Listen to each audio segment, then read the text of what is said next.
All in favor? Aye. Any opposed? So moved. Now, the minutes from September 19th meeting.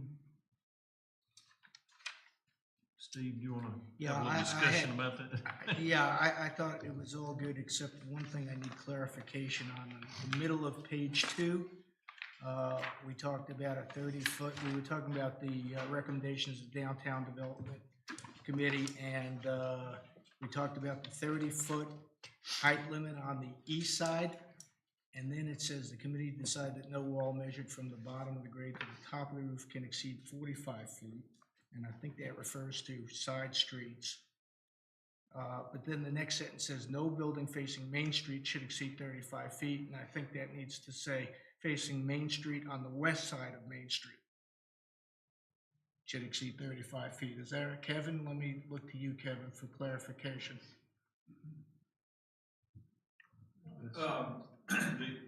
You talking about the 45-foot limit? Well, it says 30-foot limit clearly on the east side, which is correct, and then Right. and then it says 45 feet from the bottom of the grade to the top of the roof, and I assume that was for the side street.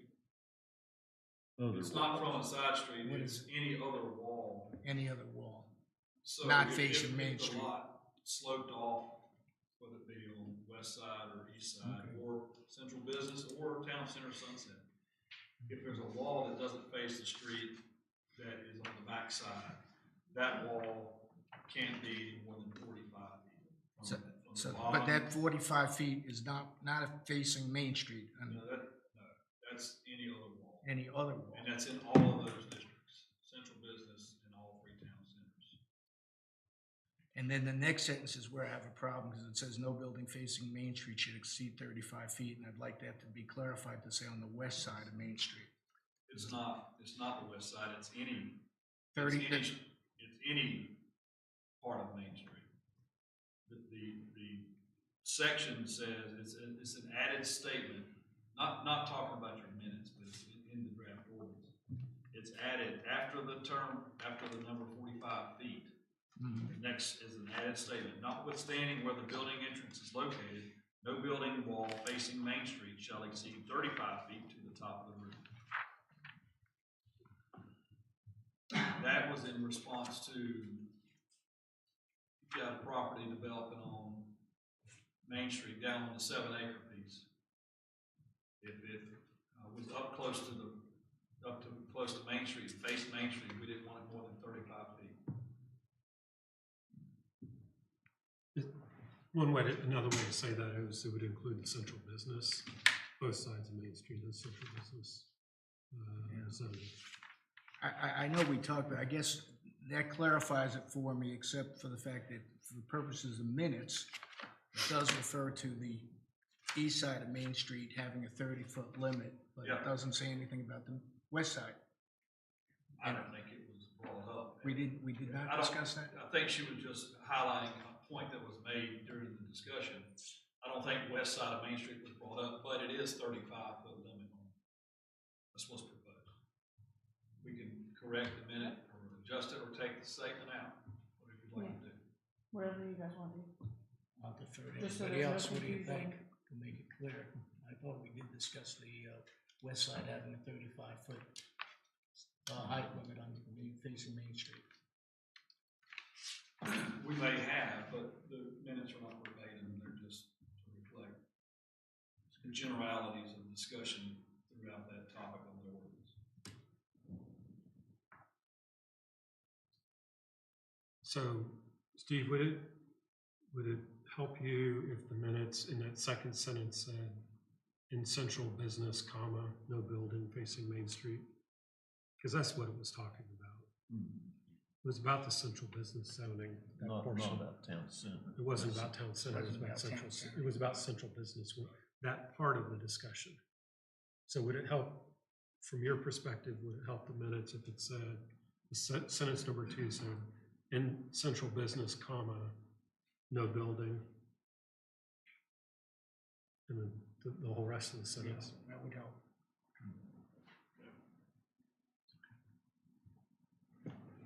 Any other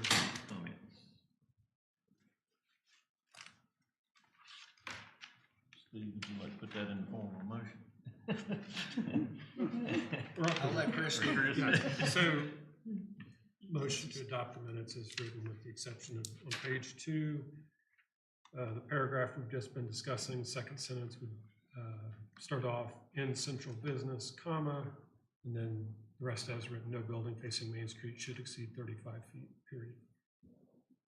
Is there a second? Second. Woody? All in favor? Aye.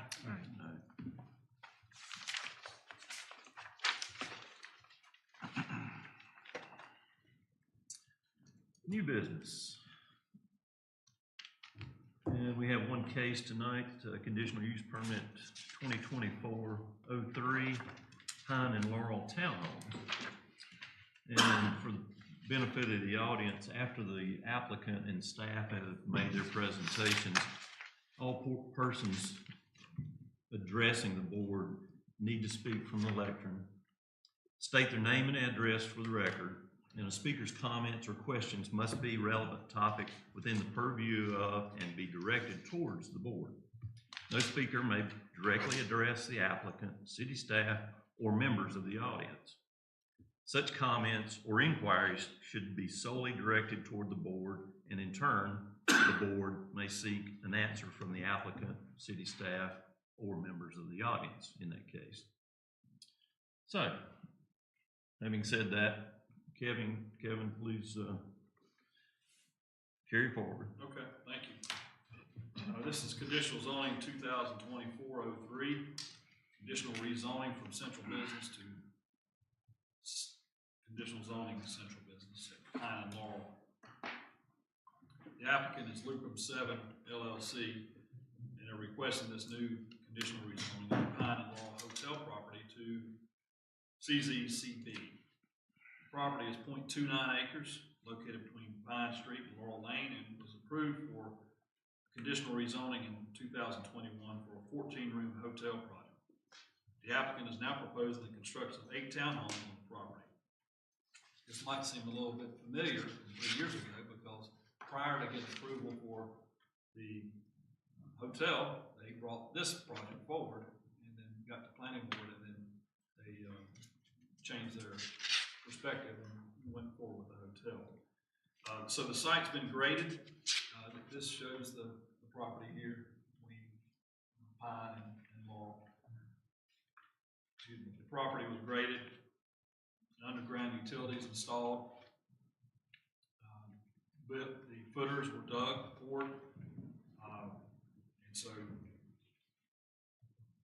the proposed building is going to be about half of what the hotel was. The hotel was going to take up the whole property with parking underneath, and this is the way it is today. With or it shows some detention that's been installed. Is that correct? Now, detention been installed on this end. Retaining wall down this side. This is the lower side. This is the garden area that the ward owns, and Laurel Lane here. This is the site plan for those townhomes. I'm gonna go back real quick. The street setback for town center is what this was. Not town center. It says town center. This is central business. Sorry. It's 15 feet, and that's measured from the back of the sidewalk if it's existing, or proposed if it's going to be part of the project. This building meets those required setbacks. It's a 5-foot setback on the back side, and it meets, the proposed building meets that. The building height is limited to 30 feet for the first part of the building, but as the building increases in distance off of each street and off the sidewalks, they're allowed to stagger that building height up as you go. That's the current ordinance, and what we were talking about a while ago was the draft ordinance that's going to council that we're taking a lot of that language out. But this would meet our code under the current rules, and so that's what they're moving forward with.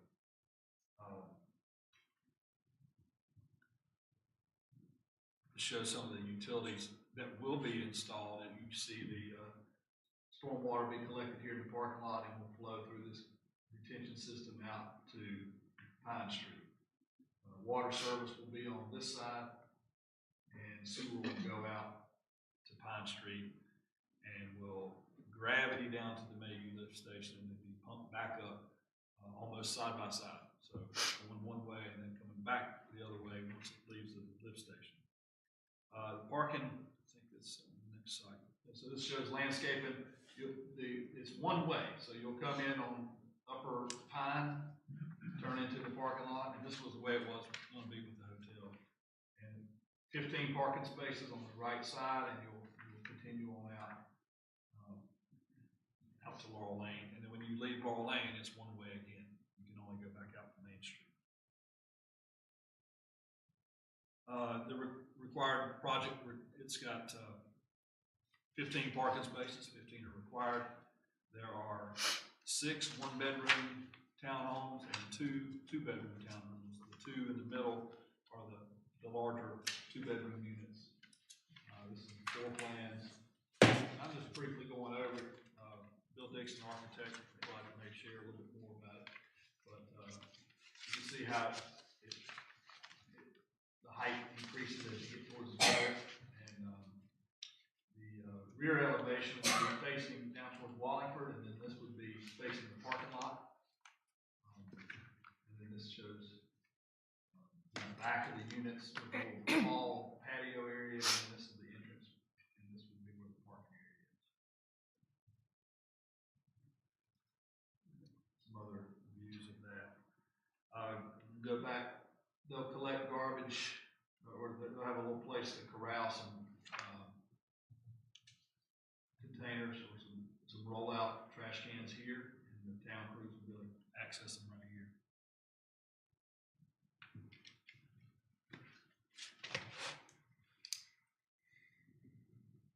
We had a neighborhood meeting 2 weeks ago. The applicant came and shared what their plans were, and they're hoping to move forward with this. Originally, when this was first proposed, there was a residential density limit for this district. And later that year, we removed that limitation for downtown, and so that doesn't come into play. And so based on the size of the property, almost 3/10 of an acre, they're wanting to put 8 units. I think if I add any more, it would just be confusing, so I'm glad to answer your question that you might have this time. And then Mike True is the engineer, and Bill Dixon, the architect, and Will Garner is here representing, and also John is back here representing the applicant. Glad to answer questions. Why is that exit so wide? It's like 40 foot wide. It's just right out. Right here, Mm-hmm. Mike can answer that, but it'd be fire apparatus, turning radius. Yeah. It had been increased from what it was. When it was a hotel, they could not pass through the site. Wow. Clearly, because it's going to be underneath the building. But going back to the redesign, they spoke with the fire department, and they desired a little bit wider radius leaving the site. Kevin, can you go back to the elevations? I was just curious on the elevation, the side elevations facing Laurel and Pine. That is stone on the bottom? That's Cultured stone. What is it? Cultured stone.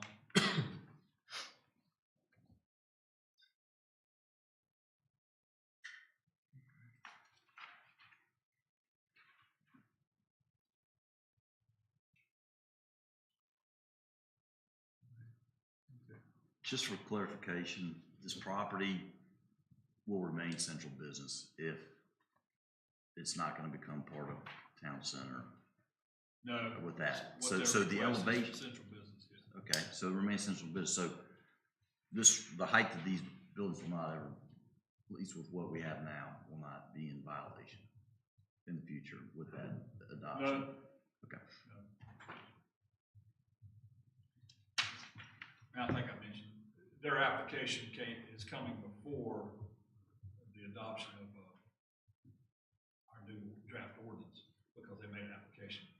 prior, so they're under the old rules. Assessment. But the new rules should not have any, that would meet the new rules as well. That's why I was looking for clarification. Yeah. Thank you.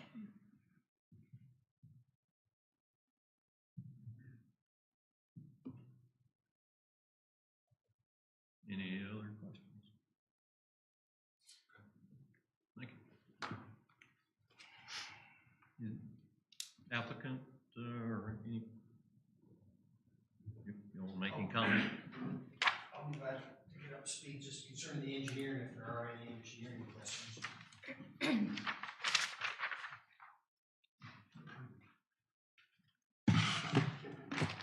Michael True, Municipal Engineering, address 408 Cherry Drive, Boone, North Carolina.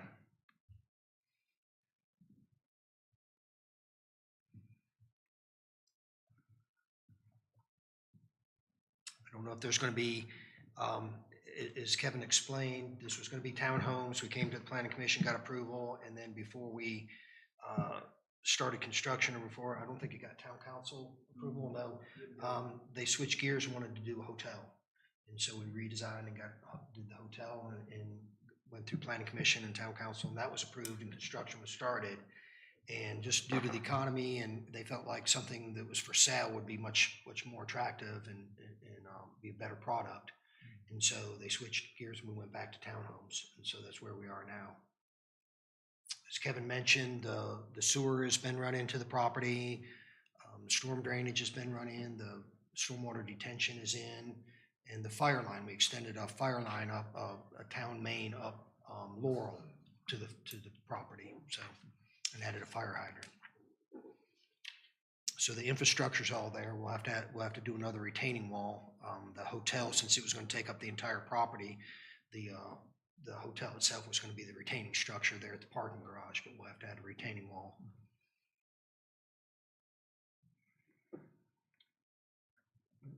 Where is the, oh, that's the new wall? This will be the new wall. That was going to be the side of the parking garage, but so if you guys have been out to the site, there's a cut slope there, and so we'll have to build a retaining wall there.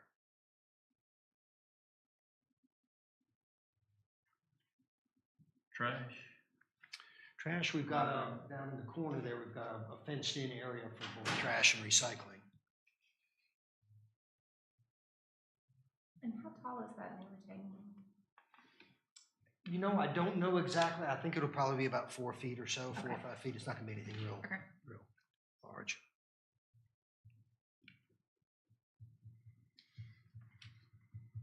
Did you do any sightline study? I'm just curious if this would be visible from Main Street as you're walking down the west side of Main Street. Would you be able to see the roof line over the existing structures over there? I don't believe so. Both the, and I don't know what that building is called that has all the multiple businesses in it, but that's actually somewhere in the neighborhood of 40 feet tall. And then the other project that these fellows did, they're on the corner of Pine and Main. That's actually taller as well. So I don't think you'll be able to see it. And then the elevation of this lot is below, is lower than Main Street, so it all drops off. So I don't think you'll be able to see it.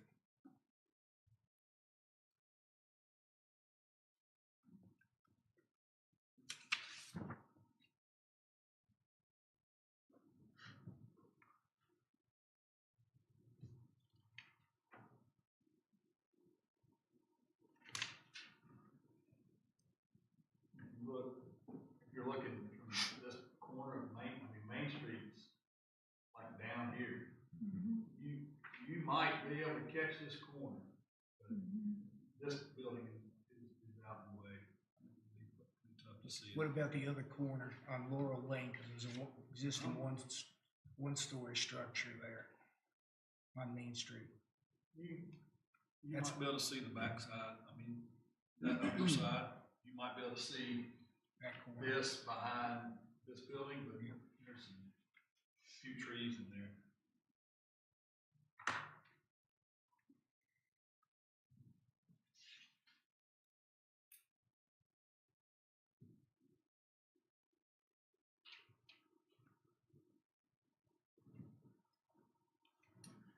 Any other questions of the engineer? Thank you.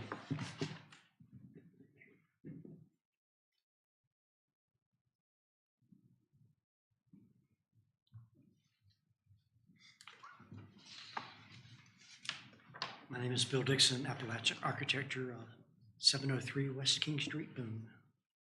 And I'll be happy to answer any questions about the buildings or materials or finishes or units, anything you have.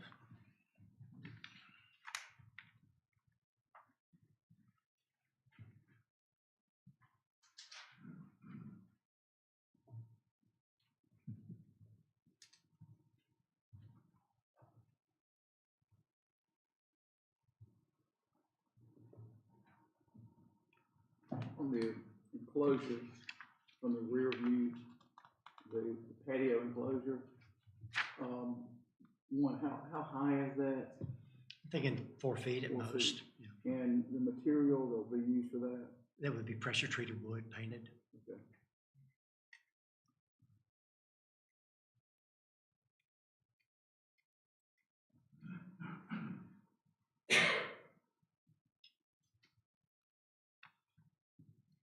On that side elevation,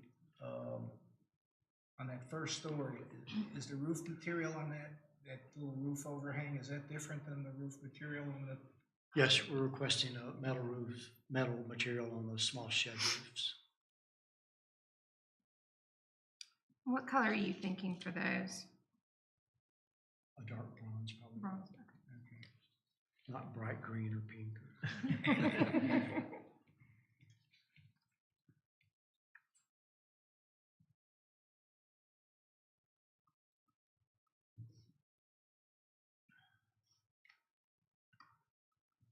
I think that same roofing material will be true over the entrance doors.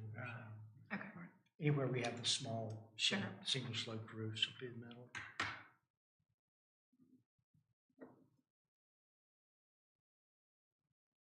Are those doors on the first floor 6'8" or 8 foot? Doors are I'm just trying to get a sense of the They're height. either 6 feet, 8 or 7 feet, one or the other.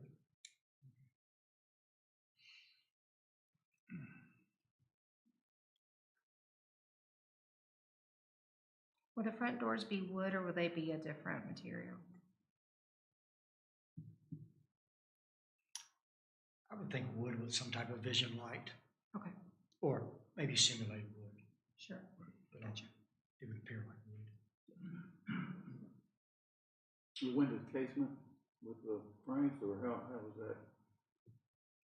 You're asking details we haven't gotten into yet.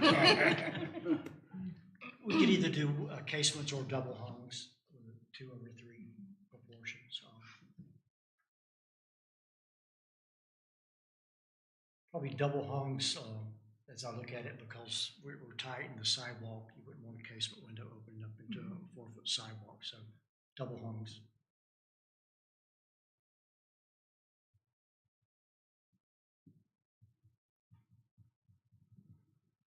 This may be getting into too much detail, but for the people that are purchasing these, the finished packages that they select would be for interior only, not necessarily exterior. What's shown on the exterior is the exterior, or are you proposing that they have a choice in I some of believe that would be part of the homeowners association, no. Okay. No. This is what the exterior is gonna look like. Okay. That would be a nightmare. Yeah. Potentially. Yeah.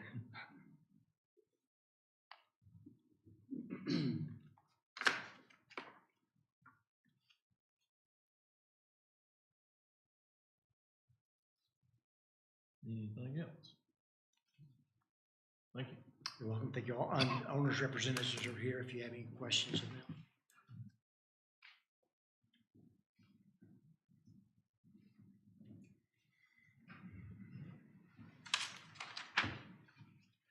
I'm Will Garner with the Dillwig Companies. We're the parent company of Lucrum 7. Happy to answer any questions you have.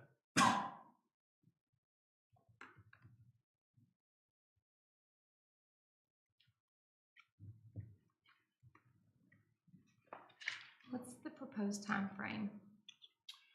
It'll take us, we think, Bill, 6 months to get through permitting, design and permitting. Brett Crown Spring. We'd like, yeah, that would be our goal right there in the spring. Okay.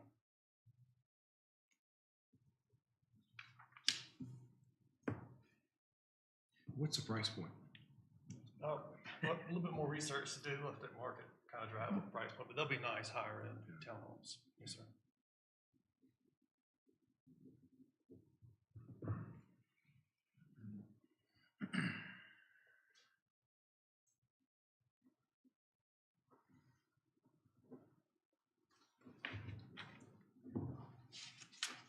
Thanks for choosing homeownership. That was one of the items I believe in the land use plan was to encourage homeownership.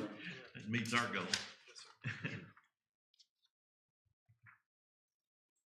Anything else for the applicant? Appreciate it. Thank you. Thank you.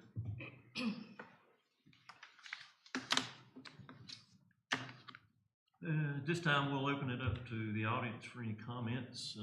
Although it's not a public hearing, we certainly welcome any comments. And as Kevin indicated, there was a neighborhood meeting held also. But if there's any comments from the audience, we'll be glad to hear that.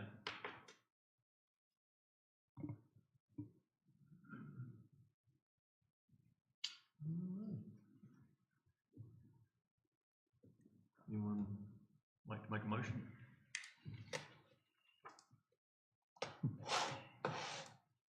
Or do you have any other questions?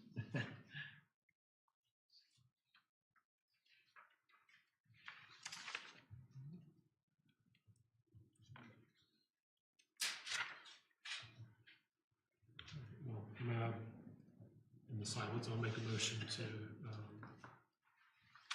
recommend for approval the application as presented. I'll second that motion. Chris and Steve? All in favor? Aye. Any opposed? So moved. And under old business, Thanks. we have a citizen who wanted to make a comment, so that's, we'll aid it at this time. Thank you for allowing me to speak. I apologize, I didn't know that this probably is out of turn because it is old business that y'all have already discussed. My name is Gigi Poole. I live at 147 Dogwood Lane, full-time and have for about 12 years.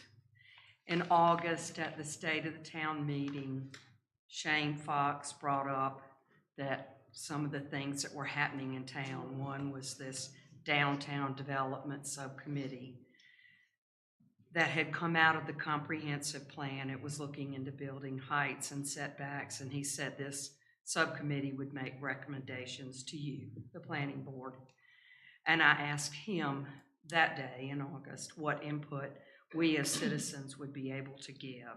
And he said there would be time for public input and 1 or 2 meetings or hearings at the town council. He further stated that he thought the changes were going to be modest and that it would be a sort of a process, 2 or 3 step process.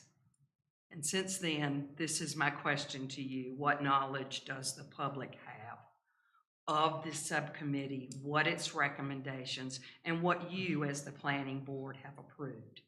Now, I know that on page 7 of the September town council meeting, there's a little 4-paragraph thing where Kevin talked about stone products, some setbacks and building heights, but nothing specific. Talked about establishing a 3-zone designation, but and that there would be the public hearing at November 12th. And I'm just asking you what you have done to get this out to our citizens. This is not like this thing that you even had a neighborhood meeting for them. Whose neighborhood is downtown Blowing Rock? It's not just the property owners that are contiguous and are going to be affected that would have the opportunity to change raise, lower, change their setbacks. This is the character of our town. And so, where are the notices on the post office, a zoning placard, anything? It's as if we're not to know about it. And this does affect more than just the people that own the property downtown. This is the character of our town. And when we were discussing 1150 Main Street, the building that's right in front of this proposal, and when we were, that was one piece of property, we were discussing the property where Embers is. That's one piece of property. How much public input was allowed, was encouraged. There were meetings, there were explanations. Multiple times the citizens were given the opportunity to talk about this. We're talking about the whole downtown. The whole downtown. This is an incredible amount of power that y'all have, not me as a citizen, and you've been charged with this. Jane mentioned the comprehensive plan, and so I'll quote that. You said it was first adopted in 2014. It was adopted again in February of this year. That Blowing Rock will have a focus on preserving its historic downtown, and the shared vision for the future is one that welcomes all, with its charming authenticity and unique sense of place. You as a board have procedures as far as notices, letting citizens know, posted at least 7 days, written notices. Have you honored that with your citizens? I think the most important thing is that community understanding and building community support is key for any major town initiative, such as this one, to be successfully adopted and implemented. A public hearing without citizens having a clear understanding of the proposed changes, I think is a sham. And I know that's not a very positive word, but going back to 1150 Main and Embers and a neighborhood meeting where y'all are being charged with looking at one piece of property, there was so much public input. And here there has been 3 paragraphs, 4, on page 7 of the town council meeting. And there's no specifics that have been listed. So thank you for the time. I really appreciate it. You want to address it? Sure. I'd like to address it. We have met every requirement for notice. In fact, we sent notice to well over 100 people that not only are affected by the changes, but are adjacent to it. We had 4 members of the planning board, 2 members of council, and 3 at-large members that serve on the subcommittee. We've had 10 to 12 meetings and met over the past 6 months. Picking up what we did 6 years ago that got to the council, got to planning board in December of 2018, got to council in January, and then was shelved. We've been kicking it back and forth a little bit for the past couple of years. 22 we did. Picked it up again this spring, coming out of the retreat. So there's been a lot of thought. This is not a sham. There's been a lot of thought put into it. And we would invite the public to come and speak about it. It was advertised for planning board. I don't think anyone came to speak about it. Even those that affect, now I've had about 12 to 14 citizens that received notice, and I've sent a copy of the draft ordinance to them, explained what it is. And it's not drastic. And I can explain what we're looking at. So the comprehensive plan in 2014 and 2024 identified Main Street as, or the town center on Main Street as having two distinct characteristics, east side versus west. And so we knew that and went into that as a subcommittee. So how can we affect development on the east side like it is, and do our codes line up with that? And we said, no, they don't. How do we fix it? And on the west side, so on the east side, we're looking at a 5-foot setback, so we can gain a little bit of space off the sidewalk. So if a building was built across the street, it'd be 5 feet back. And then we wrestled with the building height. We had building heights of every building on Main Street, many of them on Sunset and on around Main Street as you start going down towards Chatola. And we said, what's the highest one? It's 29, I think it's 29 or 28 and a half feet down at J.W. Tweed's building. So ultimately, we arrived on the draft ordinance at 30-foot maximum height. And that measures to the parapet. So really your effectual ceiling height or your roof height is more like 28 or 27 feet.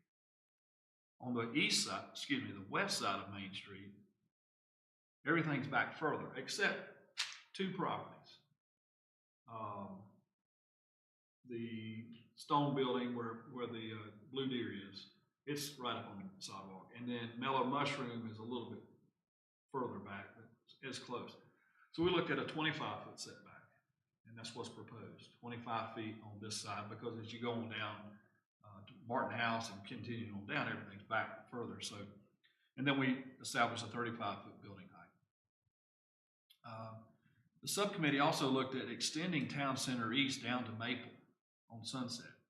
So it has some of the same characteristics. So subcommittee said, let's extend it down to Maple. And then the rest of Sunset, we want to call it Town Center Sunset and extend that designation down to the New River. And so that's what's proposed, and that'll be reflected on the map, and you'll see that. I'll send that to you. There's not any difference between central business regulations and Town Center Sunset. Same setback of 15 feet, same building height of 35. And then in addition to that, we cleaned up a lot of the language that allowed you to go up higher with the building, and for every 5 feet you set back. So we cleaned up the language so it's a little bit easier to read for just anyone that wants to look at that section of the code. Another section that was proposed was in the town center and all the town center districts as proposed, because of Blowing Rock, the history of using real rock. We say, if you're going to use rock, don't use the cultured stone. We want you to use the real stuff. And so we made that change. We also made a change to, instead of having everything lined up on the east side of Main Street with a flat roof that was just straight across, we said, if you're building next to somebody that's at 28 feet, you have to be either at 27 or 29. There has to be some variation. So we wrote that into the roof line section of the commercial design standards. This is just the first part.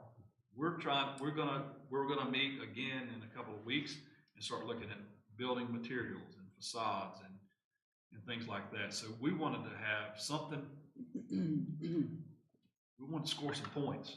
We want to get points on the board, get something in the ordinance that could be adopted so that we could continue with the subcommittee on making recommendations to perpetuate the character downtown. I think there's been a lot of work put into it, and maybe not everyone knows, but it's not secretive. Information's out there, and we can add some more information to the website. But in those that I've discussed with, they've called me and I've talked to them. There's not been any issues with what we're proposing. So I'll be glad to answer questions and send you any information and share more if I can. I'd be glad to. Kevin, separate and apart from the substance of what we've done so far, from the transparency questions, and I think that's what Ms. Poole's asking. When we post an agenda for a meeting like we did tonight, we're only talking about one specific project. But when we also have on the agenda adoption of subcommittee task force changes to the ordinance, does that also get noticed? That's the question. No, I think, And could we? No, we did. Did we? for planning board, to establish a subcommittee, we did that back in the spring, sure did. Sent out hundreds of notices, 120 notices. We posted, Well, no, I'm that's two asking if different we things. That's different. I'm asking When we post established the planning agenda- board subcommittee, When we post the agenda for a specific meeting of this board, would we include in there that we're gonna be talking about a specific section of recommendations from the downtown Yes. development subcommittee? Yes. So the public would be on notice and they would be able to come here and, yes. And for the September meeting, my months are running together. We handled this at the September meeting, Yes. the draft ordinance, and it was notice for that. The agenda was posted that would be discussed, yes.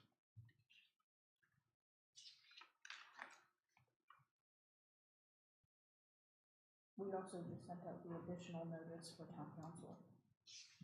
Two notices. That's right. And we're required to do that. You know, anytime this was a little more extensive because not only are we changing the general ordinance, and so we have to go to planning board for a recommendation and go to council. We also, because we're changing the zoning map, we have to notify every property where their zoning designations changing. If nothing else is changing but the designation, it has to be notified. And then those that are within 100 feet. So,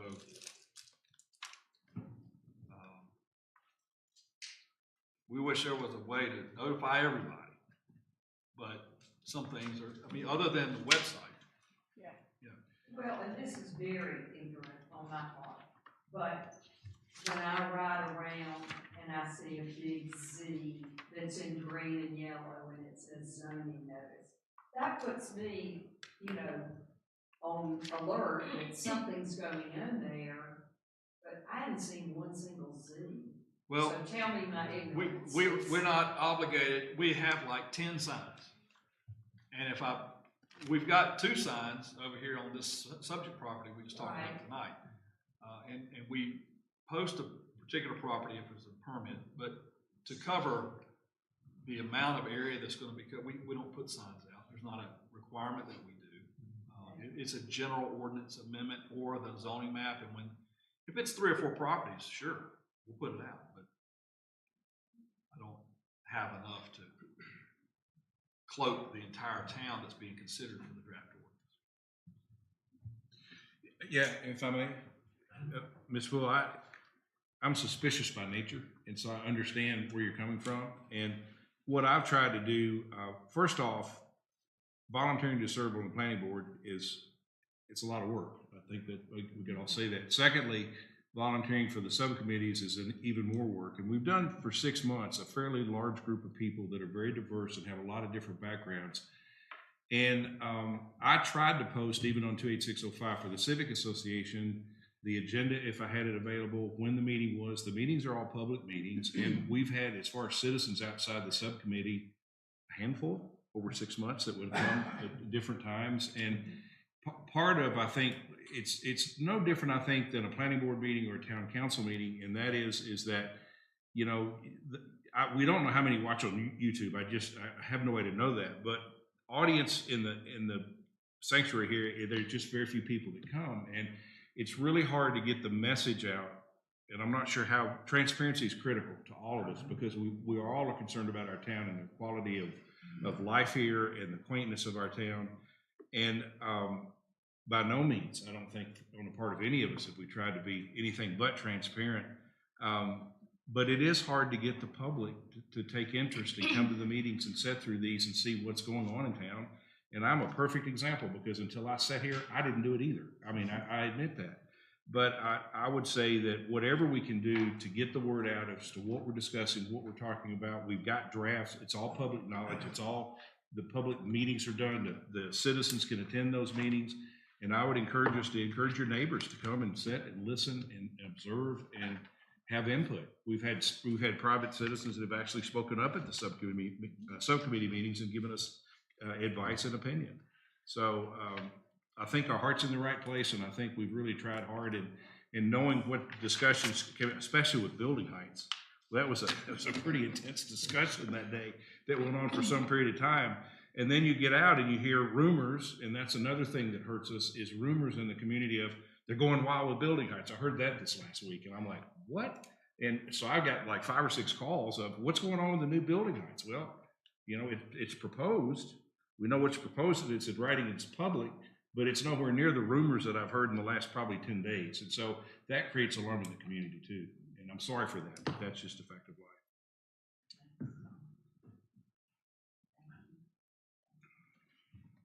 You can have this copy too. I can print all, but I'll email it too if you want to share it, but you can have this copy. Thank you. Thank you for coming. Absolutely. For allowing me to speak, I appreciate it. Sure. Committee reports, anything? Chris and I talked about when we're gonna meet again, so Okay. he's gonna send out possibly the 6th.